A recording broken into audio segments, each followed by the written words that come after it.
Hi friends, కాకరకాయ curry ఇలా try చేసి చూడండి. అస్సలు చేదు ఉండదు. ఎన్నిసార్లు తిన్నా మళ్ళీ మళ్ళీ తినాలనిపిస్తుంది. తయారీ విధానం చూసేద్దామా? ముందుగా కాకరకాయలను తీసుకొని వాటికి చిన్న చిన్న ముళ్ళలుగా ఉన్న వాటి మొత్తాన్ని ఒక చాకుతో క్లీన్ చేసేసుకోవాలి. ఇదిగోండి ఫ్రెండ్స్, నేను చూపిస్తున్నా కదా, ఒక చాకుతో ఈ విధంగా మొత్తాన్ని తీసేసుకోవాలి. దాని మీద ఉన్న పొర మొత్తాన్ని తీసుకోవాలి. ఇలా తీసేసుకున్న తర్వాత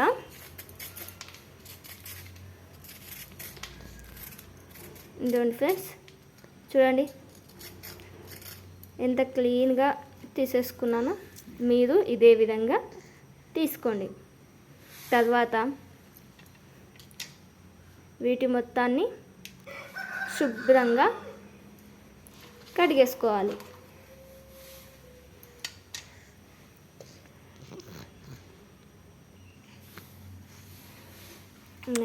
ఇలా శుభ్రంగా కడుక్కున్న తర్వాత వీటికి ఉన్న తుమ్ము మొత్తాన్ని ఇదిగోండి, ఇలా వేస్ట్ మొత్తాన్ని తీసి పడేయండి. ఇప్పుడు ఇదిగోండి, వేస్ట్గా ఉన్న దాన్ని మొత్తాన్ని తీసి పక్కన పడేయాలి.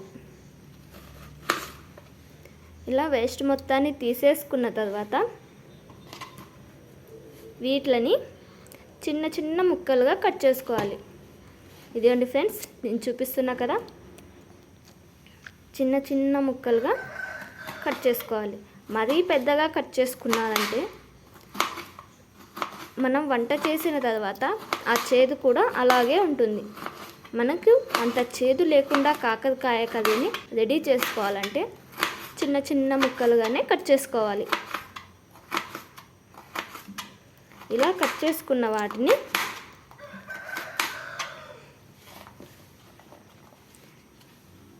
ఇలా కట్ చేసుకున్న మొత్తాన్ని ఇప్పుడు మధ్యలో ఉన్న విత్తనాన్ని తొలగించేసేయాలి. దాన్ని ఫ్రెండ్స్, నేను తీస్తున్నా కదా, మీరు ఇలానే తీసేయండి. మధ్యలో ఉన్న విత్తనం మొత్తాన్ని తీసేసుకోవాలి. ఇలా విత్తనం మొత్తం ఎందుకు తీసేయాలంటే మనకు చేదు ఎక్కువగా వచ్చేది ఆ విత్తనం వల్లనే. ఇలా విత్తనం మొత్తాన్ని తీసేసామంటే మనకు ఎక్కువ చేదు లేకుండా కర్రీ సూపర్గా వస్తుంది. ఇదిగోండి ఫ్రెండ్స్, ఇలా ట్రై చేసేయండి. ఓకేనా? ఇదిగోండి, మొత్తాన్ని ఇలా కట్ చేసి రెడీగా పెట్టుకోండి. ఇప్పుడు ఒక బౌల్ తీసుకొని ఇందులోకి ఒక గ్లాస్ వాటర్ పోసి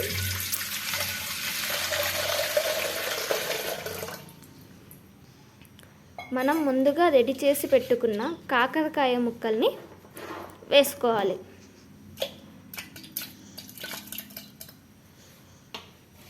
అలాగే ఇందులోకి కాస్త ఉప్పును యాడ్ చేసుకోవాలి. ఓకేనా ఫ్రెండ్స్? ఇలా మొత్తాన్ని తీసుకెళ్ళి ఒక మూత పెట్టేసి గ్యాస్ మీద ఒక అరగంట సేపు ఉడకనివ్వండి. హై ఫ్లేమ్లో పెట్టి ఉడకనివ్వండి ఫ్రెండ్స్. ఓకేనా? అది ఉడికేలోపు మనం వెజిటేబుల్స్ కట్ చేసుకుందాం. దానికి కావాల్సింది టమోటా, ఉల్లిపాయ, కొత్తిమీర, కరివేపాకు, అలాగే కాస్త బెల్లం. ఓకేనా? చూడండి ఫ్రెండ్స్, మనం మొత్తం కట్ చేసుకునేలోపు కాకరకాయ మొత్తం ఎలా ఉడికిపోయాయో చూడండి.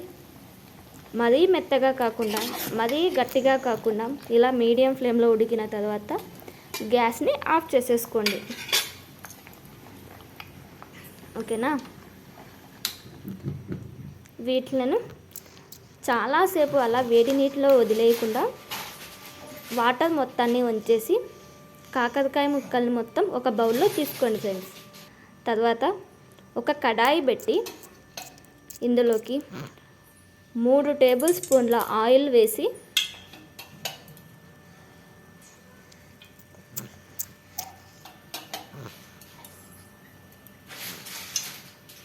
ఆయిల్ కాస్త వేడయ్యాక ఇందులోకి ఆవాలు, జీలకర్ర, అలాగే కరివేపాకు వేసుకోవాలి ఫ్రెండ్స్. ఇలా కొంచెం హీట్ అయ్యాక అందులోకి మనం ముందుగా కట్ చేసి పెట్టుకున్న ఆనియన్ ముక్కల్ని వేసుకోవాలి. ఆనియన్ ముక్కలు కొంచెం ఫ్రై అయ్యాక ఇదిగోండి ఇలా కొంచెం ఫ్రై అయ్యాక ఇందులోకి అల్లం వెల్లుల్లి పేస్ట్ యాడ్ చేసుకోవాలి ఫ్రెండ్స్.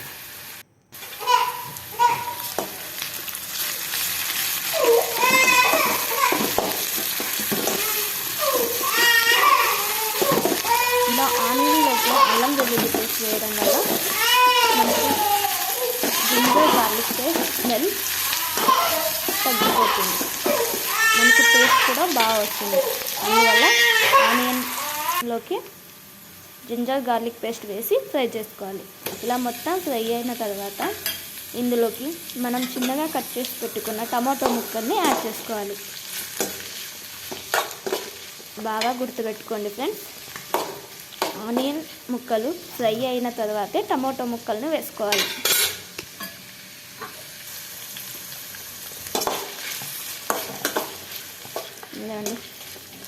ఇలా వేసుకున్న తర్వాత మొత్తాన్ని బాగా కలిపేసుకోండి.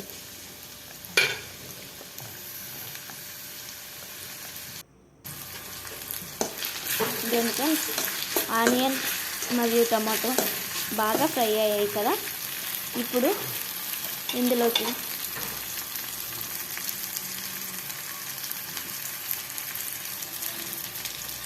చిటికెడు ఉప్పు, చిటికెడు పసుపు, 1 స్పూన్ గరం మసాలా, 1 స్పూన్ ధనియాల పొడి, 1 స్పూన్ కారం పొడి మొత్తాన్ని యాడ్ చేసుకోవాలి ఫ్రెండ్స్. ఇలా వేసుకున్న మొత్తాన్ని ఒకసారి కలిపేసుకోండి.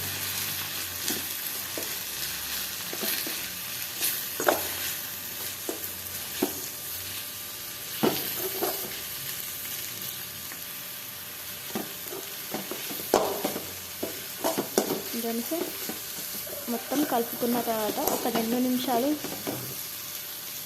మొత్తం ఆయిల్లో మగ్గనివ్వండి.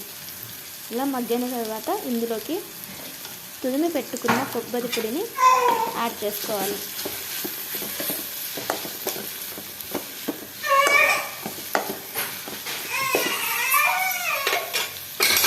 తర్వాత మనం ముందుగా ఉడికించి పెట్టుకున్న కాకరకాయ ముక్కల్ని వేసి మొత్తాన్ని బాగా కలుపుకోవాలి.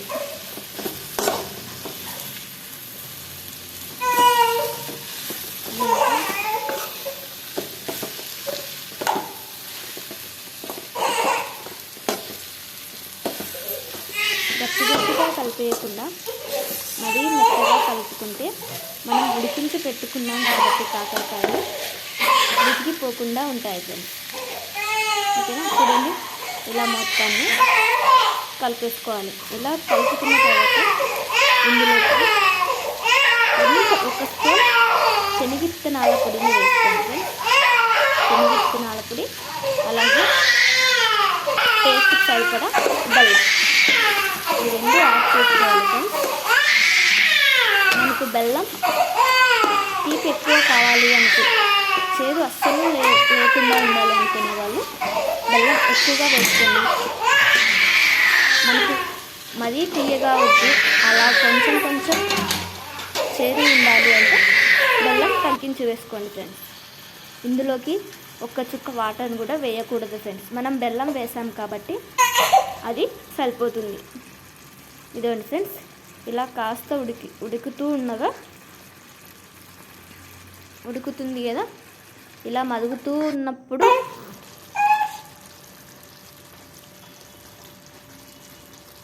ఇదిగోండి ఫ్రెండ్స్, చూడండి మనం ఒక్క చుక్క వాటర్ని కూడా వేయలేదు. ఎలా వచ్చాయో చూడండి వాటర్.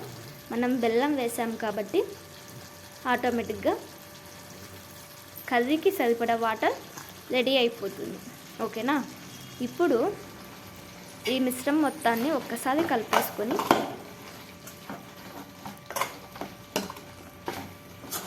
ఇందులోకి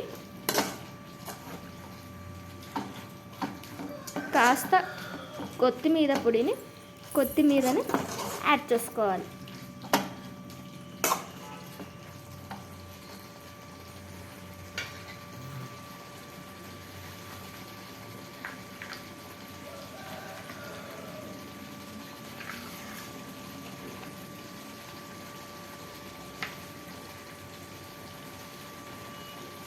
గార్నిష్ కోసం కాస్త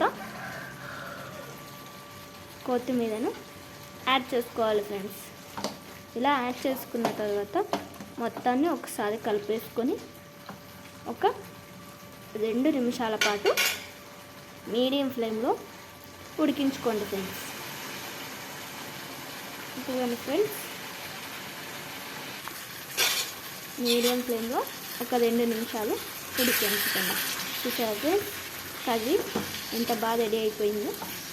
ఇప్పుడు మీరు టేస్ట్ చేసి చూడండి, మీకు చేదు అనేది తెలియకుండా ఉంటుంది. మళ్ళీ కొంచెం గార్నిష్ కోసం లైట్గా కొత్తిమీర, చిన్నగా కట్ చేసుకున్న కొత్తిమీర ముక్కలను వేసి పైన అలా కలిపేసుకోండి. చూడండి ఫ్రెండ్స్, కాకరకాయ ఎంత బాగా రెడీ అయిపోయిందో. మీకు ఈ వీడియో నచ్చినట్లయితే నా channel like, share and subscribe friends.